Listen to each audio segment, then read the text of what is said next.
At night, in the dark, were the only times I couldn't get it to go away. The screams, the smirk on Cole Saxon's face, the sound of my mother's first cough when I didn't understand yet, and the second one when I did. Her bloodied face, people falling all around me, choking on their own blood because of mine. In waking hours, like now, my brain took those same memories and did something different with them. The guy I was watching across the party was short, with dark hair, wearing a tuxedo. I could only see his back as he meandered from the bar to the edge of the property, gazing out over the twinkling lights of Jerusalem. "Kuklachka," Stellan said in my ear. I squinted.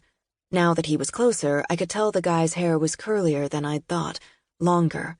He finally turned around, taking a sip of his champagne. It wasn't Cole Saxon.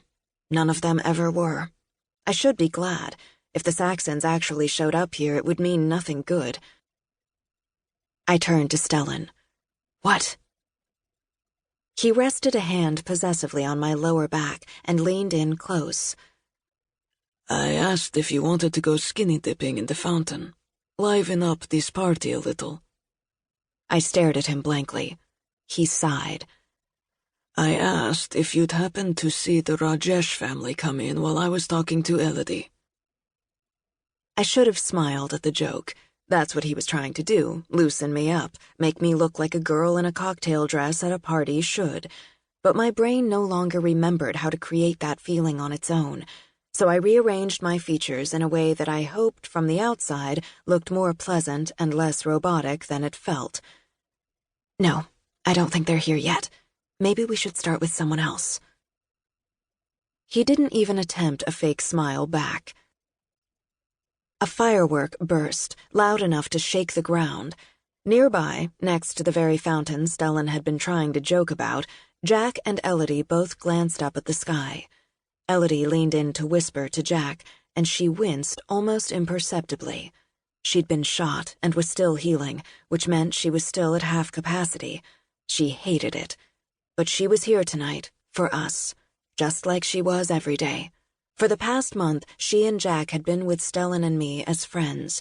Tonight, they were here as our keepers. This party was a celebration, and we were the guests of honor. Tomorrow, we were to be initiated as the 13th family of the Circle of 12. It had been almost a month since my mother had died, since Cole Saxon had released the virus in a crowded room at a Fashion Week show in Paris, and my world, and the whole world, had been turned upside down. That night, we'd told the rest of the circle exactly what the Saxons had done. We'd told them about how my half-siblings, Lydia and Cole, with the blessing of our father Alistair, had been murdering circle members all over the globe and blaming it on the circle's longtime enemies, the Order, trying to scare the circle into uniting behind them.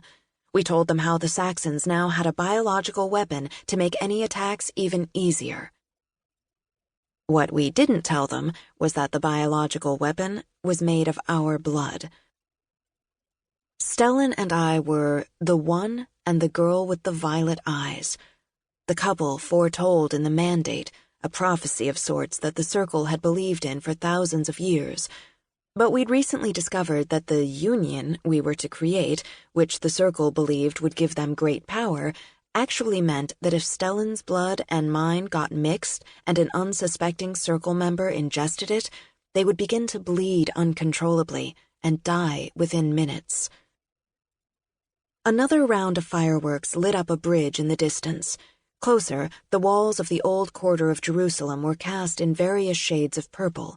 I could pick out one that looked just like my eyes. I wondered what kind of celebration the Meleks had made up to explain the display. At first, all the on-the-nose, over-the-top circle business had been dazzling. Living in the Louvre, a ball inside the Eiffel Tower, fireworks over the city for a private party. Now I saw how it was a smokescreen. The fanfare served to remind them how important they were. And now we were at the center of it all. I'd spent the last month hoping it wouldn't come to this,